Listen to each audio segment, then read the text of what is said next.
YSR Congress party అధినేత Shri YS Jaganmohan Reddy గారి పిలుపు మేరకు ఈ రోజున అన్నమయ్య జిల్లా మదనపల్లిలో ఎంపీ ముందుగా పెద్దిరెడ్డి మిథున్ రెడ్డి అన్న పిలుపు మేరకు, అలాగే ఇక్కడ సమన్వయకర్తగా ఉన్నటువంటి నిసారన్న పిలుపు మేరకు ఇవాళ వెన్నుపోటు దినంలో పాల్గొనడం జరిగింది. అంటే 1994 ఎన్నికల తర్వాత శ్రీ నారా చంద్రబాబు నాయుడు గారు ఆయన సొంత మామగారైనటువంటి నందమూరి తారక రామారావు గారికి వెన్నుపోటు పొడిచారట అని అప్పట్లో మేము విన్నాం. అంటే ఇప్పుడు మా వయసు ఉన్న వాళ్ళం అప్పుడు విన్నాం. అప్పటి నుంచి ఇప్పటి వరకు కూడా, అంటే మొన్న జరిగినటువంటి 2024 ఎన్నికల తర్వాత ప్రజలకి ఆయన పొడిచిన వెన్నుపోటుతో సహా కలిపి ప్రత్యక్షంగా చూస్తున్నాం. చంద్రబాబు నాయుడు గారు అంటే వెన్నుపోటు అంటే చంద్రబాబు నాయుడు గారు 4 సార్లు ముఖ్యమంత్రి అయ్యాను అని గొప్పగా చెప్పుకునేటువంటి చంద్రబాబు నాయుడు గారు ఒక్కసారైనా వెన్నుపోటు లేకుండా పరిపాలన చేశారా అని ప్రశ్నిస్తున్నాం. ఈ రోజున దేని నుంచి మొదలు పెట్టాలి అర్థం కావట్లేదు. అంటే పసికందుల దగ్గర నుంచి రక్షణ కల్పించలేని ఈ కూటమి ప్రభుత్వం ఆడపిల్లలకి పొడిచిన వెన్నుపోటు దగ్గర నుంచి మొదలు పెట్టాలా? అబద్దపు హామీలతో గద్దెనెక్కినటువంటి కూటమి నాయకుల గురించి మాట్లాడుతూ మొదలు పెట్టాలా? రైతుల కన్నీటి తడి నుంచి మొదలు పెట్టాలా? విద్యార్థులకు వీళ్ళు పొడిచిన వెన్నుపోటు వల్ల ఆ విద్యార్థులు ఉన్నటువంటి ఆ ఆవేశపు వేడి నుంచి మొదలు పెట్టాలా?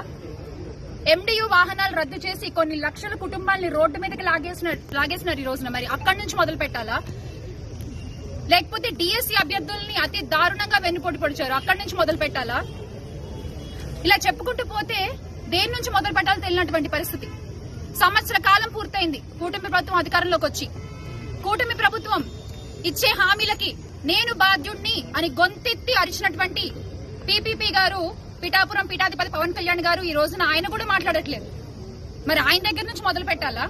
ఏంటిది అంటే మీరు నోటికొచ్చిన హామీలు ఇచ్చేస్తాము, అలవికాని హామీలు చెప్పుకుంటూ వచ్చేస్తాము, ప్రజలు మమ్మల్ని నమ్మేస్తారులే, మేము గద్దెనెక్కేసాంలే, ఇంకేంటి వాళ్ళని పట్టించుకోవాల్సిన అవసరం లేదులే అని అనుకుంటే మాత్రం ప్రజల పక్షాన నిలబడి ప్రశ్నించేటువంటి పార్టీ వైఎస్ఆర్ కాంగ్రెస్ పార్టీ ఒకటి ఉంది అని మీరు ఖచ్చితంగా గుర్తుపెట్టుకోవాల్సిన విషయం.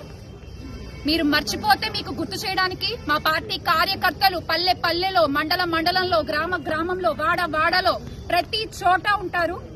ఈ రోజున వైఎస్ఆర్ కాంగ్రెస్ పార్టీ కార్యకర్తకి ఎదురు నించుని మాట్లాడలేనటువంటి పరిస్థితుల్లో కూటమి ప్రభుత్వం ఉంది.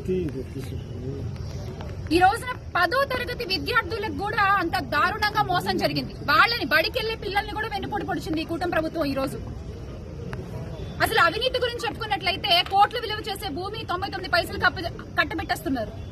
ఇలా చెప్పుకుంటూ చాలా ఉన్నాయి. మీకు నేను విత్ ప్రూఫ్స్ మాట్లాడుతున్నాను. ఇగో చూడండి, ఆ పాప వాళ్ళ పత్రికల్లోనే ప్రచురించారు, ఈనాడులోనే ప్రచురించారు.